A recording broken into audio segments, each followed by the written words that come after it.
안녕하세요. 주님의 마음을 받는 중요한 시간 주마중입니다.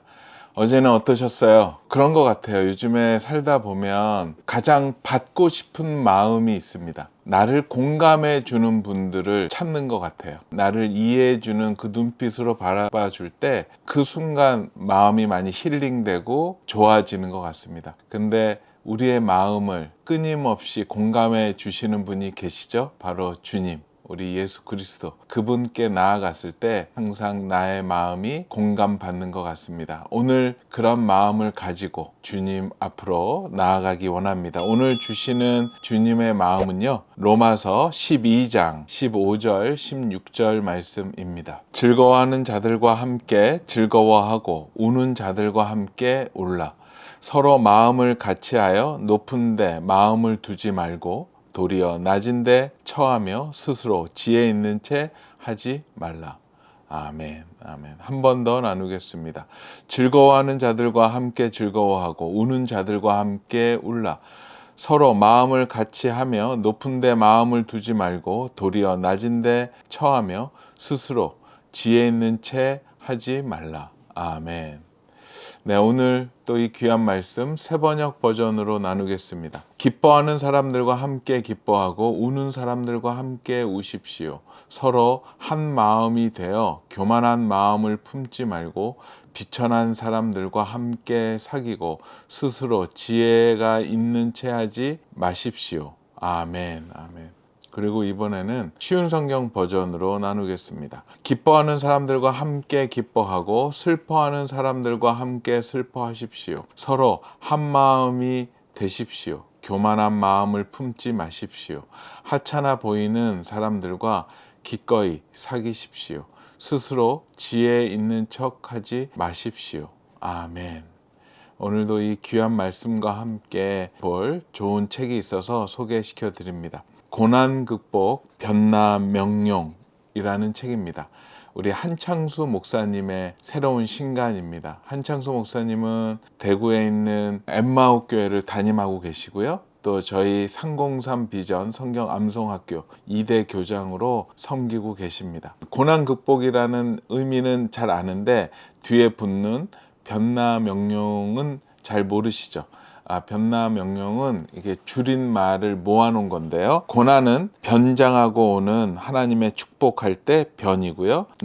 고난은 하나님의 영적 기상 나팔할 때 나입니다. 그리고 명은 고난은 하나님의 명품 만들기 할 때 명이고 용은 고난은 하나님의 용광로 할 때에 쓰는 용입니다. 그래서 고난 극복 변남명령으로 이름을 짓게 되었습니다. 이 책을 보다 보면 고난에 대해서 이해하게 되고 또 고난을 어떻게 주님 안에서 승리하고 풀어갈지에 대해서 자세한 안내가 있기 때문에 지금 고난 가운데 계신 분들 또 주변에 고난 가운데 계신 동료나 친구분들 있으면 이 책을 선물해 주신다면 최고의 선물이 되지 않을까 생각을 해보게 됩니다. 네, 오늘 이 책 가운데에서 볼 글의 제목은 함께 울어줄 분을 찾습니다. 고난의 자리에서 우리를 더 괴롭게 하는 소리가 있다. 고난 자체만도 고통인데 가까운 사람의 찌르는 말들이 더 고통스럽게 한다. 때로는 가족이, 때로는 친구가 그렇지 않아도 힘든데 고통을 더한다. 그들에게 악의는 없는지 모르나 그들의 말들은 위로가 아니라 가시가 되어 박히곤 한다. 욥이 고난 당할 때 욥의 고난을 더 가중시킨 것은 욥을 둘러싸고 있는 세 친구의 공격하는 소리였을 것이다. 욥의 친구들은 범죄자들이 아니다. 악한 사람들도 아니다. 선하고 착한 사람들이다. 친구를 위로하러 먼 거리에서 왔으며 율법을 잘 알고 하나님을 경외하는 자들이다. 하지만 그들은 하나같이 자기만 옳다고 한다. 그리고 그 옳음을 강조하며 욥을 더 괴롭히고 있다. 엘리바스는 그의 두 번째 연설에서 하나님은 정의로운 분이시고 악인을 정당하게 심판하신다고 말한다. 따라서 욥은 정의로우신 하나님의 정당한 심판으로 벌을 받는 것이라고 말한 것이다. 이런 말을 내가 많이 들었나니 너희는 다 재난을 주는 위로자들이로구나. 욥기 16장 2절 말씀. 욥은 엘리바스가 한 말을 듣고 재난을 주는 위로자들이라고 탄식했다. 그들은 위로하러 왔지만 결코 위로가 되지 않는다. 오히려 고난을 분석하고 해석하며 정죄한다. 그들은 실로 재난을 주는 위로자들이다. 욥이 얼마나 고통스러운지에 대해선 관심이 없다. 욥에게 공감하려는 노력도 보이지 않는다. 엘리바스와 세 친구는 욥에게 2차 가해자가 되었다. 욥이 겪고 있는 고통에 고통을 더하고 있다. 욥을 향한 엘리바스의 정죄를 읽어보면 엘리바스는 마치 자신이 하나님인 것처럼 전능자의 자리를 차지하고 있다. 우리가 사용하는 종교적인 언어는 마치 자신을 하나님의 전사 혹은 하나님 자신으로 착각하게 만드는 위험이 있다. 하나님의 자리를 차지한 기독교인들이 되어서는 안 된다. 전문가 행세를 하면서 자신의 경험과 지식으로 타인의 고난을 해석하려 해서는 안 된다. 욥은 친구들과 옳고 그름을 논쟁하고 싶은 게 아니었다. 그는 위로를 받고 싶었다. 친구니까 해서는 안 되는 말들이 더 많다. 친구여서 편하다는 이유로 더더욱 해서는 안 될 말을 했을 때 상처를 주거나 받은 경험이 훨씬 많을 것이다. 이런 말을 하는 사람들이 재난을 주는 위로자인 것이다. 고난 당하는 자에게는 재난을 주는 위로가 아니라 함께 하는 위로가 필요하다. 곁에 함께 있어주는 것보다 강력한 소리는 없다. 잠잠한 침묵의 소리야말로 고난 당하는 자를 위로하고 그들의 영혼을 깨우는 기상나팔 소리다. 아멘. 네, 그래요. 오늘 로마서 우리 12장 말씀과 고난 극복 변화 명령에 나온 본문 글을 보면서 많은 것을 생각나게 하고 특히 저에게는 너무나도 가슴 찔리는 말씀과 본문 내용입니다. 오늘 말씀을 보면서는요, 예화할 게 너무 많아졌어요. 왜냐하면 이런 실수를 많이 했기 때문에. 참 이 시대를 살면서 가장 필요한 능력이 공감의 능력이 아닌가 생각을 해요. 그 공감의 능력은 가장 먼저 필요한 존재들이 우리 가족들이죠. 요즘 TV 프로그램에 문제 있는 부부들, 또 이혼 직전의 부부들이 출연해서 관계를 회복하고 치유해가는 또 그런 프로그램들이 있더라고요. 정말로 여러 유형의 어려운 부부들이 출연하시더라고요. 저도 그거를 이제 우연히 보다가 처음에는 좀 너무 많이 힘들더라고요, 마음이. 하지만 내가 이걸 봐야 되겠다라는 생각이 들어요. 왜냐하면 요즘의 현대를 이해하고 많은 사람들의 마음을 알기 위해서는 이 프로가 정말로 필요하겠구나라고 이제 프로그램을 봤는데요. 보면서 깜짝깜짝 놀라는 거예요. 왜냐하면 요즘은 안 그런데 예전에 은혜 받기 전에 아내에게 했던 행동들, 이해하지 못하고 공감하지 못하고 저의 일방적인 가부장적인 그런 행동들이 프로그램에서 그대로 나오더라고요.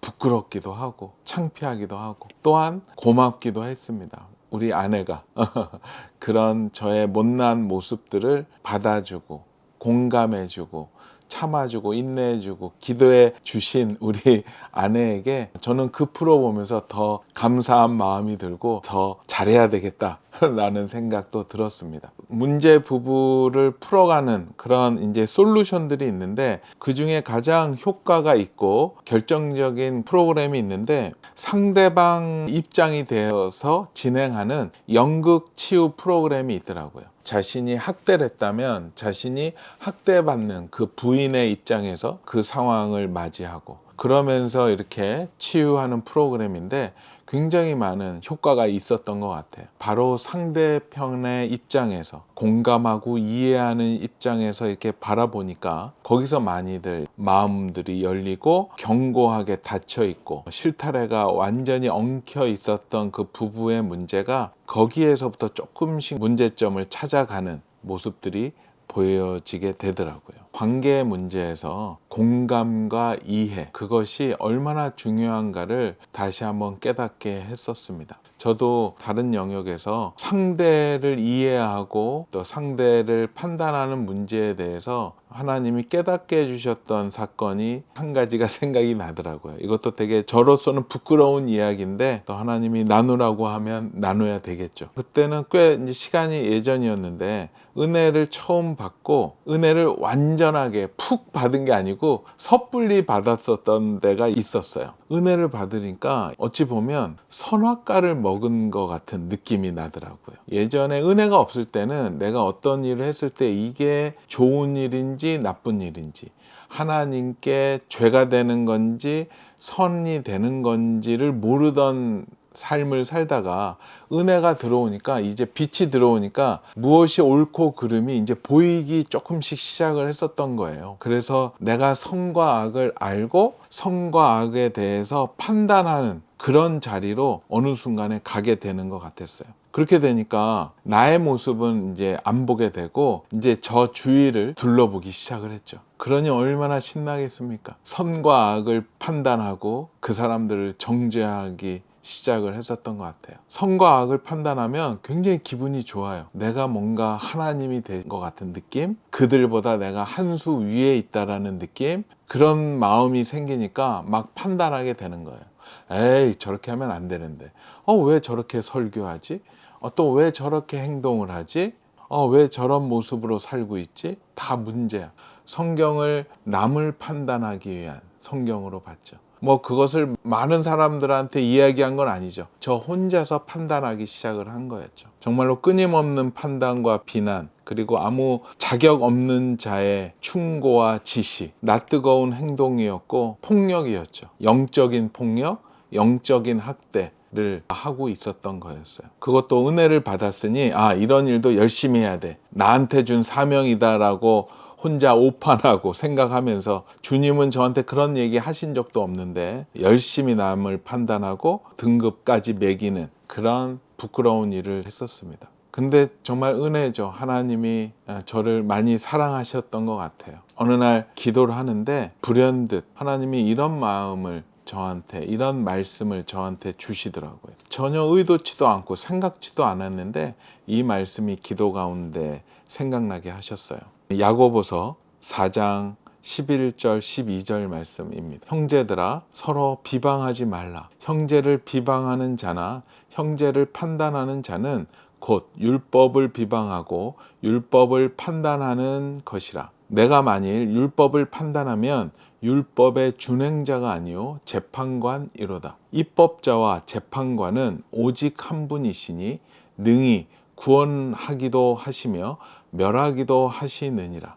너는 누구이기에 이웃을 판단하느냐. 특히 그 마지막 절, 너는 누구이기에 이웃을 판단하느냐.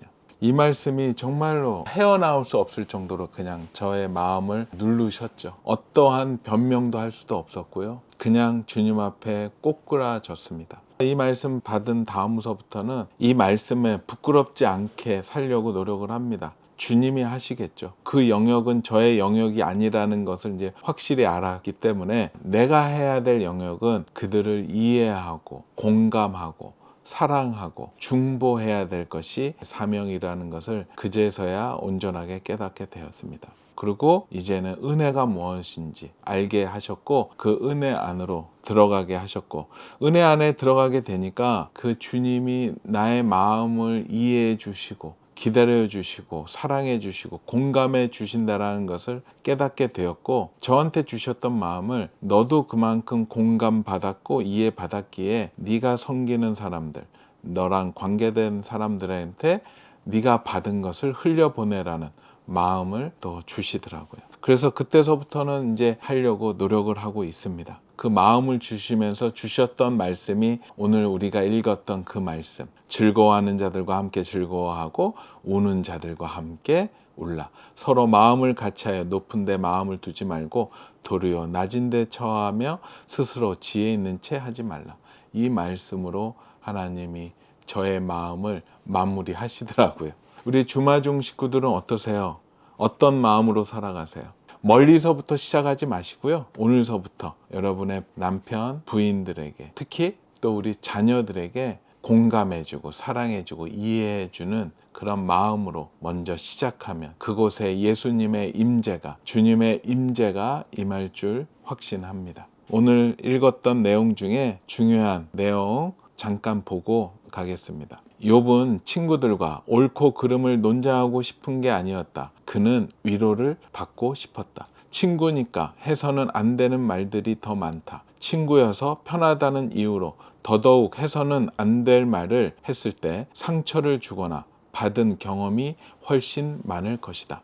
이런 말을 하는 사람들이 재난을 주는 위로자인 것이다. 고난 당하는 자에게는 재난을 주는 위로가 아니라 함께하는 위로가 필요하다. 곁에 함께 있어주는 것보다 강력한 소리는 없다. 잠잠한 침묵의 소리야말로 고난 당한 자를 위로하고 그들의 영혼을 깨우는 기상나팔 소리이다. 아멘. 아멘. 네. 오늘 말씀 한 번 더 보겠습니다. 즐거워하는 자들과 함께 즐거워하고 우는 자들과 함께 울라. 서로 마음을 같이하여 높은 데 마음을 두지 말고 도리어 낮은 데 처하며 스스로 지혜 있는 채 하지 말라. 아멘. 아멘. 같이 기도하겠습니다. 주님 감사합니다. 주님 감사합니다. 말씀 앞에 정말로 부끄럽습니다. 같이 즐거워하지도 않았고 우는 자들과 같이 울지도 않았고 마음을 같이 하지 않았고 내 마음을 더 높은 데 두었고 스스로 지혜 있는 채 했던 우리의 모습이 너무 많습니다. 용서하여 주시옵소서. 깨끗이 씻어 주시옵소서. 이제는 주님의 그 마음을 받아서 함께 공감하고 이해하고 아파하고 축복해 주는 그런 하나님의 백성들 되게 허락하여 주시옵소서. 감사하오며 거룩하신 예수 그리스도의 이름으로 기도합니다.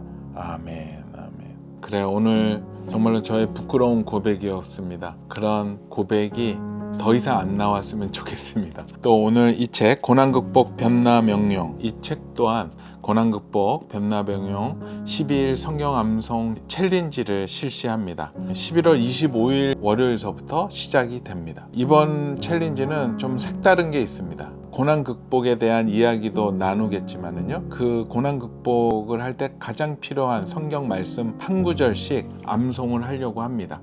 같이요. 이 챌린지만 잘 따라오면 이 챌린지가 끝났을 때 고난 극복에 대한 말씀도 듣고 또 12절에 고난 극복에 꼭 필요한 성경 말씀도 암송할 수 있는 귀한 챌린지입니다. 함께 하셨으면 너무 좋겠습니다. 그리고 여러분들 꼭 여러분이 받으신 은혜 댓글로 남겨주세요. 저는 댓글 읽는 맛에 삽니다. 영상이 올라가고 댓글이 막 쌓여지면은요, 저도 되게 은혜가 되더라고요. 또 다른 분들도, 우리 주마중 식구들도 은혜가 되니까는요, 좀 숨어서 보지 마시고 댓글로 의견을 나눠주시고 서로 마음을 공감했으면 좋겠습니다. 그래요. 오늘도 공감하고 서로 사랑하는 귀한 하루 되었으면 좋겠습니다. 오늘도 블레싱.